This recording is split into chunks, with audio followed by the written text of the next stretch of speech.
সহ ওদের কাছে যাই বলছি যে আপনারা চলে যান, এই গাড়ির মালিক আসছে। ওরা আমার সামনে চলে গেছে, পিছন দিয়ে যখন আমি চলে আসছি ওই গাড়িরে ভাঙচুর করলো এবং কাউন্টার ভাঙচুর করে কাউন্টারের টাকা এবং 4টা পোলাপানের মারধর করে হকস্টিক দিয়ে অস্ত্র দিয়ে ওখানে আমার একটা মামাতো ভাই ছিল তারা কূপ দিল। তখন আমরা প্রশাসনকে খবর দেই। প্রশাসন যাওয়ার পরে তার সবচেয়ে বড় ক্যাডার মামুন প্রশাসন এসআই জহিরকে বলে যে আমরা মধুচৌধুরীহাটে 100 সন্ত্রাস নিয়ে উঠতেছি, আপনি ভালো ভালো এখান থেকে চলে যান। তখন আমরা আবারও আমাদের এমপি মহোদয়কে জানানোর পরে উনি এসপি সাহেবরে জানাইছে, তারপরে উনি পুলিশ পাঠায় এই 2 সন্ত্রাসকে নিয়ে আসছে।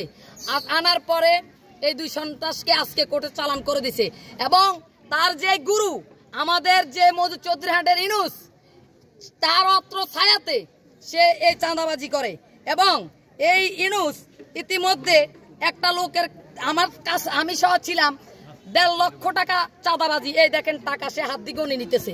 এটা হইছে তার প্রমাণ, এটা হইছে তার প্রমাণ, ইনুসের প্রমাণ, এই যে ইনুস টাকা হাতে গণে নিতেছে।